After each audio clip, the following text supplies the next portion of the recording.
hello there, and thanks for joining Uncomplicated Math today. Today we're going to be looking at how to round decimals to the nearest hundredths. And by the end of this video, you'll know the steps involved when rounding decimals to the nearest hundredths. So let's get started.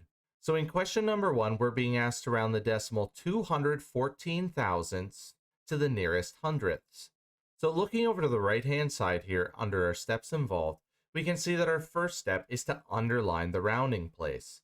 And in this instance, we're rounding to the nearest hundredths place, so we're going to underline the 1 here in our hundredths place. So now we can move on to step number 2, which is to look next door. So we're going to look at the digit that's immediately to the right of the place that we're rounding, because the value of that digit is going to tell us whether or not we're rounding up or down.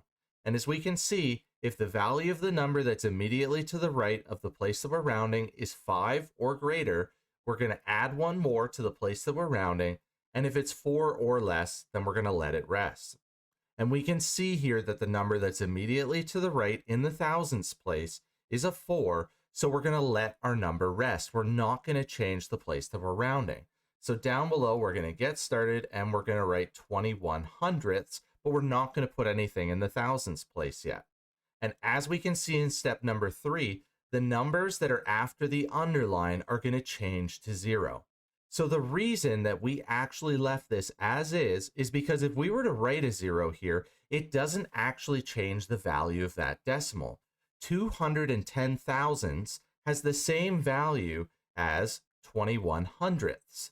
So when we round 214 thousandths to the nearest hundredths, we get the decimal of 21 hundredths. So now looking over to question number 2 here, we're being asked to round 1 and 9 thousandths to the nearest hundredths. So again, looking over to the right-hand side, we can see our first step is to underline the rounding place, which in this case just happens to be the second 0, and then we're going to look to the digit next door.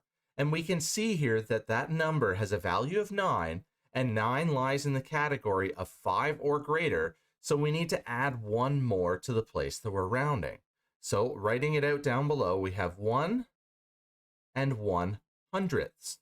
And we'll remember that for step number 3, although all the numbers change to 0 after the underline, we don't need to include those numbers in our decimal because it's not going to change our answer. It's still going to have the same value. So when we round 1 and 9 thousandths to the nearest hundredths, we get 1 and 1 hundredths. So hopefully by now you understand the steps involved when rounding decimals to the nearest hundredths. Help make math less complicated by smashing those like and subscribe buttons. As always, enjoy today's math journey.